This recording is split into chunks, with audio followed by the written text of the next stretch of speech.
Ventura, everyone's pulling out of that CCA. Their bills actually went up, so it didn't work out for them. Currently, the PUC is reviewing if the IOUs that the electric company, you still charge for the transportation and everything, right?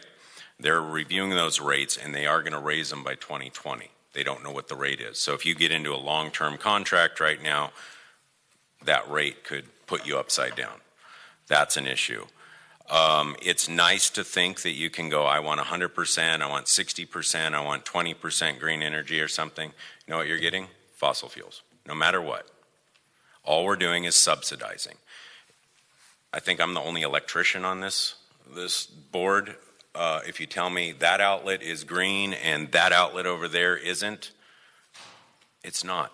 The electrons aren't magic. We don't get the magic green from the solar farms and bring them down here. We don't have batteries collecting them, bringing them down, and adding them to the grid here. So we are using credits to go out there. They get a little star on their wall saying, hey, I have used energy credits. And we can say, okay, well, we bought X amount of energy credits from this wind farm. That just goes into the grid. So all you're doing is subsidizing an industry that's already very subsidized, and I'm worried that when that industry isn't subsidized, what's going to happen to these CCAs when you have long-term contracts? When we had that study session, the proponent of it equated it to Enron. Actually, yes, go look at the video. He said yes, it was like Enron, which is the same thing. You're buying and selling energy credits. Julie, you had that slide? So this is San Diego. That is the cost to start their JPA. These are the costs, after the feasibility study. This is what their cost. The one-time cost, the CCA, not a JPA. This is just the CCA.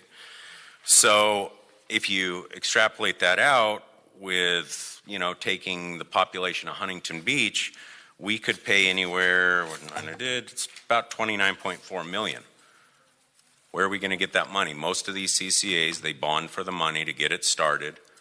And right now we have a police station that needs repair. We have employees we need. We have all this stuff. We have unfunded liabilities. And we're going down this road where we can potentially have to be, starting a new layer of government.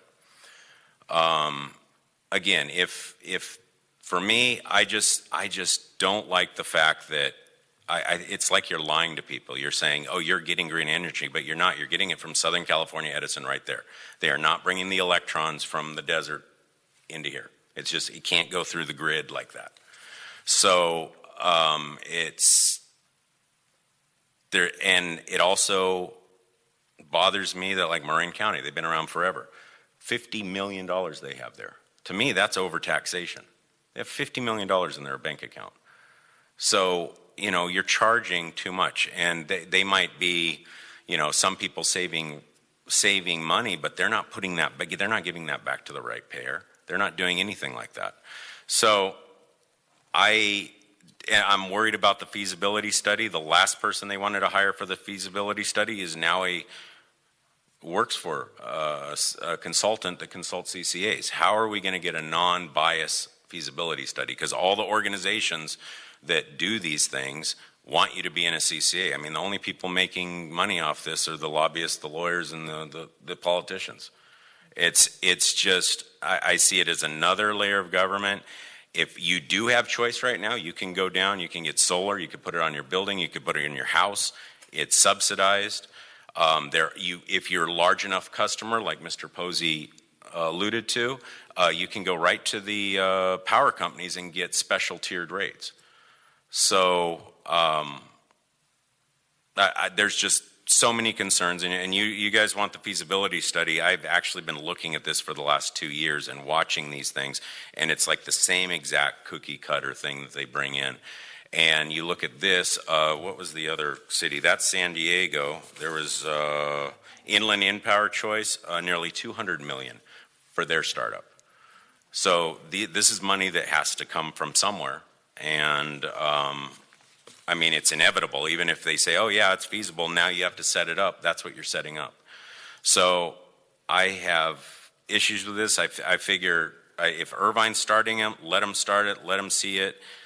If you want to join it, maybe they paid a lot of the costs up front, or there's the residents can join by themselves. I never like anything that's so good that everyone has to get into it.